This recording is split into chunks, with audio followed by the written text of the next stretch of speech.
Now our next topic is magnetism in human beings. Human beings में भी magnetism produce होता है, कैसे और किस प्रकार, ये हम इस टॉपिक में देखेंगे। तो जो चार्ज पार्टिकल्स होते हैं जिन्हें हम कहते हैं आयन, ठीक है, हमारे जो भी आयन्स कहते हैं, जो भी पार्टिकल्स होते हैं जब वो चार्ज होते हैं तो उन चार्ज पार्टिकल्स को हम कहते हैं आयन। तो जब ये हमारी बॉडी में मूव करते हैं तो इन मूवमेंट के कारण क्या होता है, उसमें करंट प्रोड्यूस होता है। तो ये जो आयन्स होते हैं इनके मूवमेंट के कारण बहुत ही weak electric current human body में प्रोड्यूस होता है।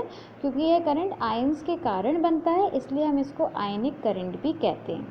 ठीक, अब आपको एक सिंपल सा कॉन्सेप्ट बहुत अच्छे से क्लियर है कि जब भी इलेक्ट्रिक करंट प्रोड्यूस होता है तो उसके साथ वहाँ पे मैग्नेटिक फील्ड भी क्रिएट होती है।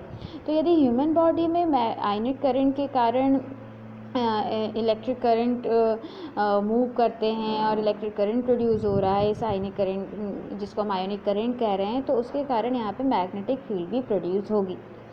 हमारे जो मेन बॉडी है, बॉडी में हम कोई भी काम जो करते हैं नर्व सेल की हेल्प से करते हैं। ठीक है, ये नर्व सेल ही है जो हमारे शरीर में एक पार्ट से दूसरे पार्ट के बीच में जो माध्यम होता है, माध्यम का, रिलेशन का काम करती है। ठीक है, एक पार्ट से, मतलब हाथ को यदि हमारे हाथ को, यदि हमारे पैर को कुछ मैसेज पहुंचाना है तो due to this nerve cell brain तक ये अपने message due to by using nerve cell अपने मैसेजेस ये पहुंचाते हैं।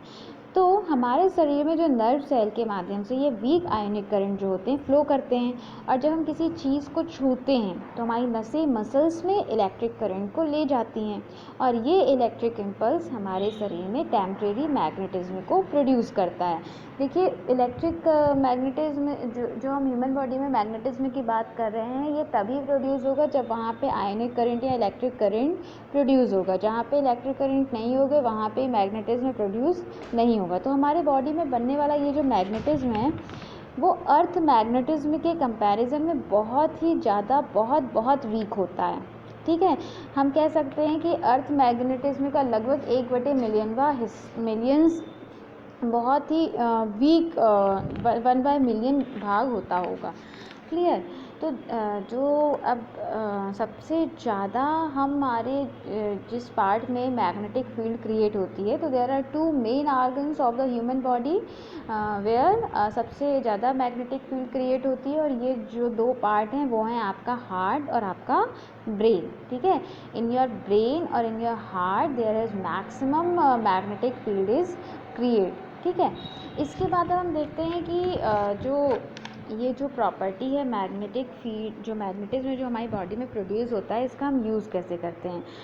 तो जो magnetism produce inside our human body due to flow of ionic current, इसका हम use forms the basis of a technique, that this technique is called magnetic resonance imaging. ठीक है, ये जो मैग्नेटिक रेजोनेंस इमेजिंग है, जिसको हम शॉर्ट में MRI भी कहते हैं, ये बहुत यूज़फुल टेक्नोलॉजी है हमारे लिए, क्योंकि इसका यूज़ हम शरीर में जो हमारी बॉडी में जो इंटरनल पार्ट्स होते हैं उसकी इमेजेस लेने में करते हैं। ठीक है, why we use MRI technique, MRI full form is magnetic resonance imaging, जिसका उपयोग शरीर के जो इंटरनल पार्ट्स होती हैं उसकी इमेज लेने के लिए किया जाता है।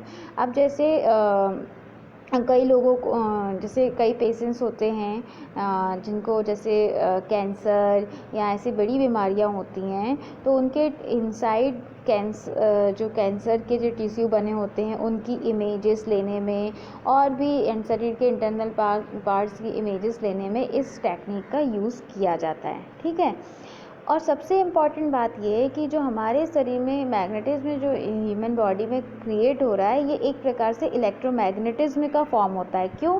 क्योंकि हमने इलेक्ट्रोमैग्नेटिज्म में पढ़ा था कि it is produced by using when we pass the current, जब करंट पास होता है तभी मैग्नेटिज्म क्रिएट होता है। तो यहाँ पर भी क्या हो रहा है, when flow of ionic current inside the human body it is produce, so it is called the type of electromagnet.